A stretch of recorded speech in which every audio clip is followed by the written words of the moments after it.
With the unconscious body of Harmon in Morgan's arms, our party decide to head north, following Nock's vision. Again, he had a vision of an old druid coaxing a dead bird back to life, somewhere in a forest with very bright red trees. They make their way out of the chapel and run into some followers of the falling flame, or falling fire. The group asks if they found anything within the crypts that resembles a scepter or, anything magical in essence. Our party hesitate to respond, but do eventually reveal that the crypts are trapped and offer caution and even have their unconscious friend as an example of what is down below. Their attempts to dissuade the group to search kind of go unheard, and the leader of the group steps forward and sees they are carrying a body. She offers to examine it. This makes our entire party very uneasy. They don't really trust the followers. Morgan, who is carrying Harmon's body, looks to Noct for confirmation and advice. Noct, not wanting to make enemies right away, allows Katja, the strike team leader, to examine the body. She determines that, yes, Harmon is still alive, but not for very long. If they wish to bring him back before the rot fully sets in, they have maybe 24 hours to do so. She then offers that if they should wish, Lucretia is within the city, and she would have the ability to bring him back. This entire time, Delilah has been on edge.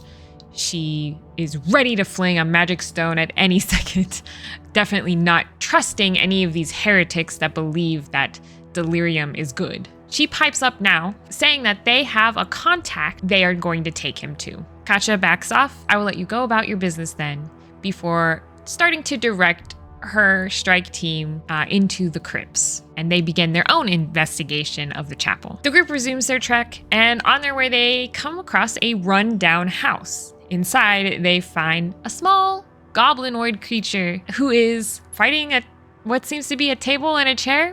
Initiative rolls. I'll be honest, it's been a month since the session, so remembering all the ins and outs of turns and that is going to be a little bit difficult for me in this recap. But I do remember some specific details. One, Morgan dropped Harmon on the ground before she just charged in. She rushed in to help the goblin.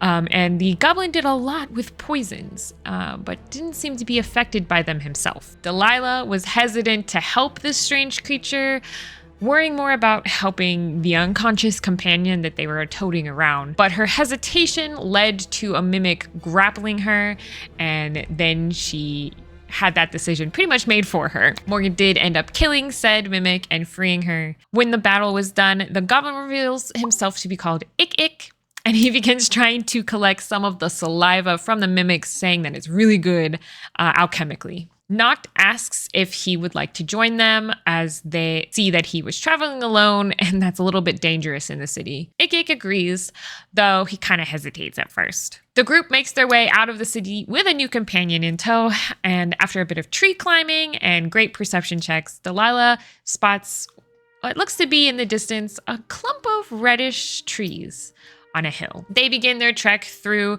an eerily dead and decaying forest. Ever since the meteor has fallen, life and growth have been hindered in the surrounding areas, and a good survival check by Morgan sees them to the shrine. An old man with a raven feather cloak sees them.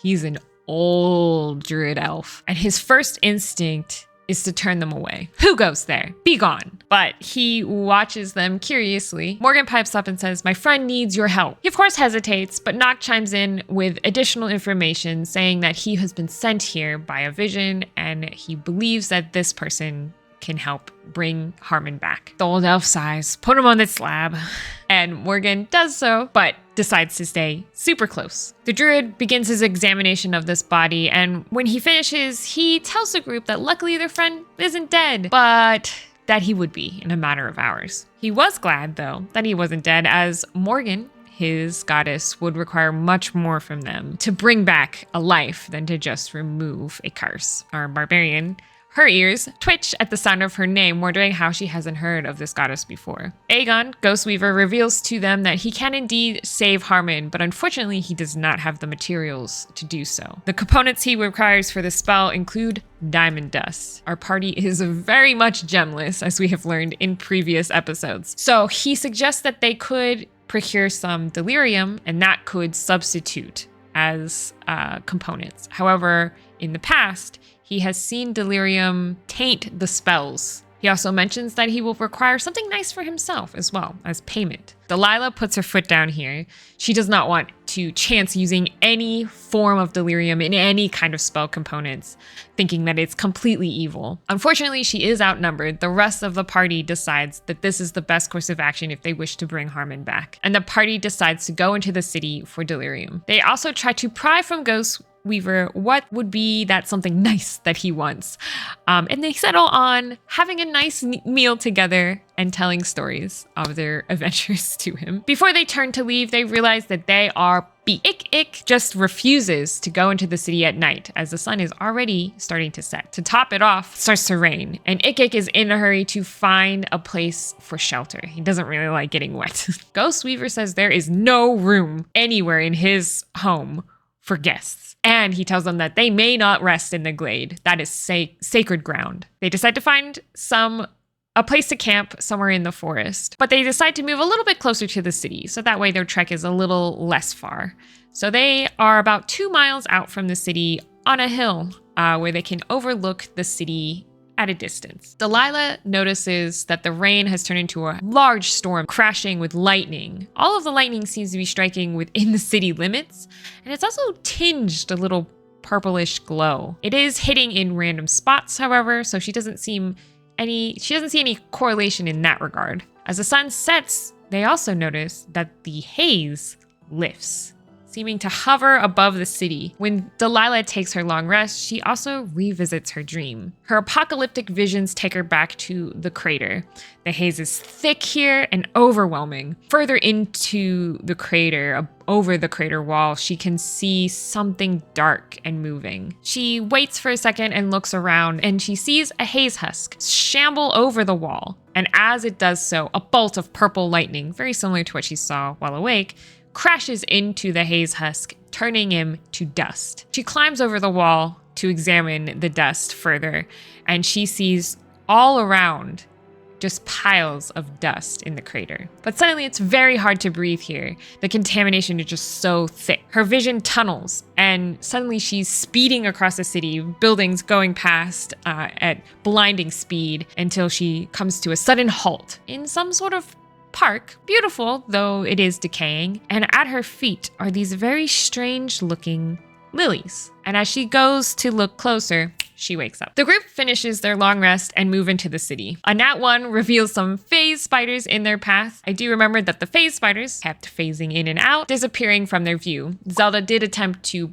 blind them with a fog cloud, hoping that would prevent them from teleporting. It did not. They do make it out of this battle pretty easily, with very minimal damage though. However, there are no crystals here, so they continue moving on. With Nox's perception, he sees a creature hovering over what looks to be a corpse. The creature reaches down, and the purple-robed corpse on the ground rises, sprouting tentacles and mutations as it does so, and it just begins shambling about. Original creature moves to another corpse, and Noct realizes there are several corpses in this area. Noct also realizes the corpses are near delirium crystals. The group immediately spring into action, knowing that they do not want a creature like this bringing haze husks up from the dead. They focus fire and take out the haze white pretty quickly before they take care of the haze husks that creature brought to life. They set to work gathering the delirium, while Ik sets about checking the bodies and then subsequently burning them after checking them over. He notices that they are indeed Amethyst Academy folks, and on one he finds an old journal. Most of it includes some sort of daily life in the academy type of information, but on the last page he finds notes about the last mission that this group was on, dated only a couple days ago. It details that the group had been staking out a house known as Reed Manor, trying to find a way to get in to get some of the books back for the academy. He finds this little note interesting and tucks it away, hoping to use that information to help him get into the academy himself. With the delirium in hand, they return with no issues, no more nat ones for the rest of their time in Drakkenheim. They return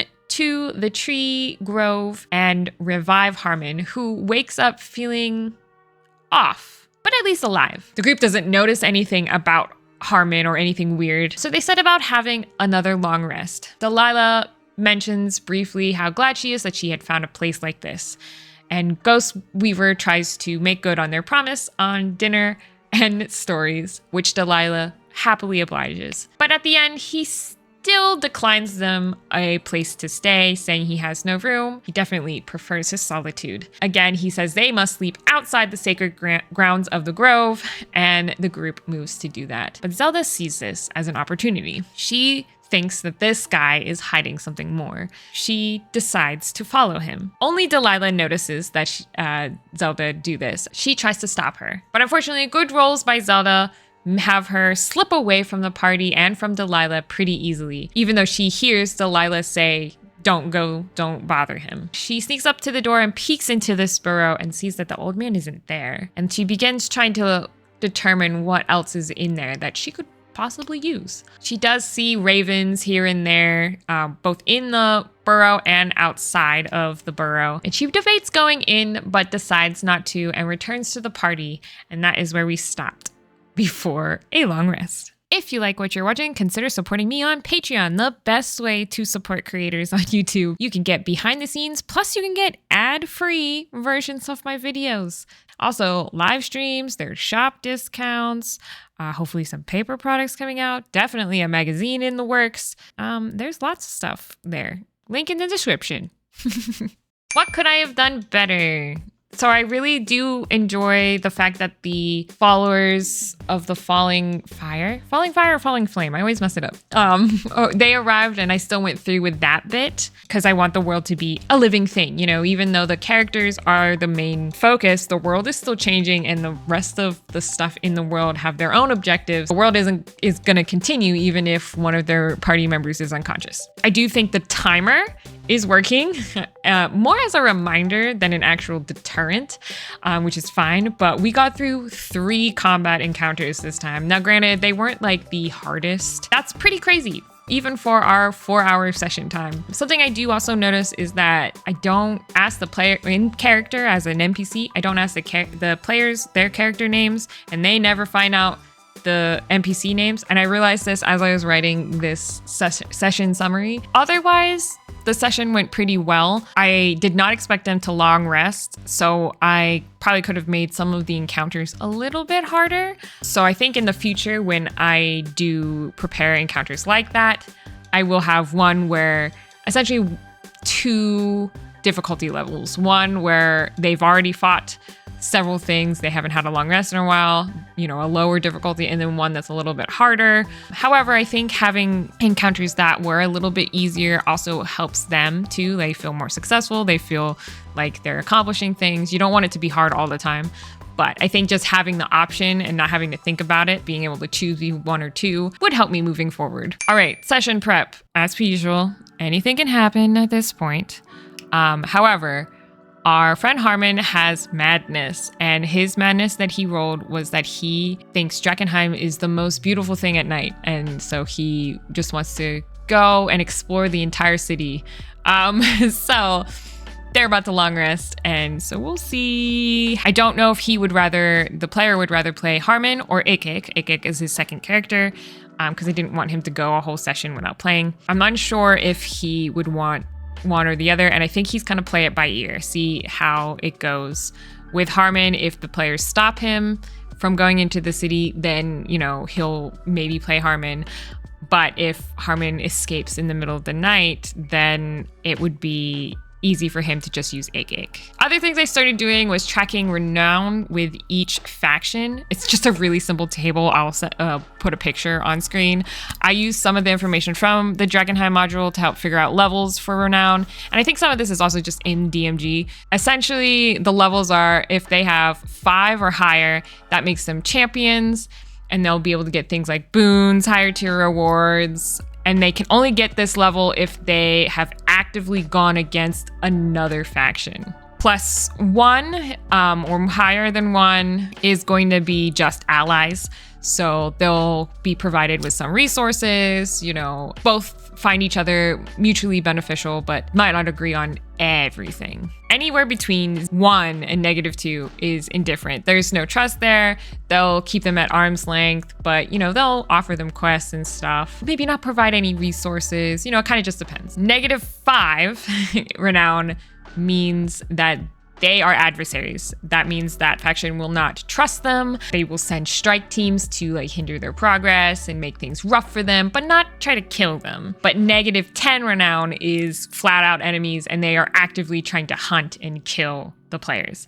So those are the levels I have figured out. Right now, the Queensmen, the followers of the Falling Fire, are at 0. The Silver Order and the Hooded Lanterns are at 1. And then the Amethyst Academy is technically at -2 for all the interfering or their teleportation circle, and also for selling that large delirium crystal to the Silver Order to be destroyed instead of giving it to the Amethyst Academy for their experiments. I'm going to implement 2 things. 1, I always forget DM inspiration. I always want to do it and I always forget. It's too much for me to remember. So I'm going to implement what I do for one-shots and other things. I'm going to have it so that each player has a token of inspiration that they can give to another player for, good calls in battle, for good role-playing, whatever. I think this also might help with Miss Zelda not trying to work with others, because in this one and in most sessions so far, she has tried to blatantly do things that the rest of the group say, maybe don't do that. Part of this is she's young. She's 11. She wants to go against anything that her mom says, and her mom's in the campaign. Seeing everybody else reward each other for good behavior, essentially might help get her to go along with the rest of the group. But if not, I have a second thing, which may or may not be super rough, but hear me out. Her actions have consequences, right? She didn't listen to Delilah. Delilah even tried to grab her and try to hold her in place, and she just rolled really well. So the dice were in her favor and she got away. So the goddess Morgan isn't happy that she's messing with one of her favorite druids, right? I know in Drakkenheim, the gods are supposed to be silent and distant. I don't like playing it that way, so I'm not. Morgan will put a minor curse on Zelda after seeing her behavior. Essentially, when Zelda does something in direct disagreement with other characters and players, they actively try to stop her, she's going to get a -1 to all ability checks and saving throws. However, if she works with someone in the party, I will give her +1 to all of her ability checks and saving throws. I don't know how this will go. This might be overkill. And, speaking with my hubby about it, he thinks it'll just equal out over time without the curse. He thinks she'll just get better. But it's been 7 sessions now, and she's still doing it. She's still wanting to fight against the rest of the party. She is a kid. Unlike with adults, you don't want to railroad them, right? You want to give them free rein, make their own decision. With kids, if you let them have too much free rein, chaos ensues. So you actually kind of want to railroad children more. And the more I look at advice from other DMs online, the more I realize that because Drakkenheim is so open world, she also feels like she can just do whatever she wants. So she doesn't want to play as a team. And we have talked to her about how it's a team game, they're all trying to work together, not against each other. And even with Delilah saying, no, I don't want to bring Harmon back, she ended up going through with it because the rest of the team want to do it. And there's been plenty of examples of that. It's fine to role play disagreement from your characters, but at the end of the game, you all work together to do this thing. This is now the 3rd or 4th time Zelda has just done something completely different from the rest of the group, despite being told otherwise, beside even out of character talking about it, and even bad rolls don't deter her. So I don't know if this will work. I don't know if this is overkill. You guys let me know what you guys think about this kind of mentality. It feels really weird to me, feels very railroady, feels like I'm forcing something upon her. But at the same time, we need to rein her in a little bit to mesh well with the rest of the group, or, you know, the rest of the group's not gonna have fun. Hopefully it all works out. Let me know your thoughts, and I will see you guys in the next one. I'll be doing the session tomorrow, so I better go prep. Bye.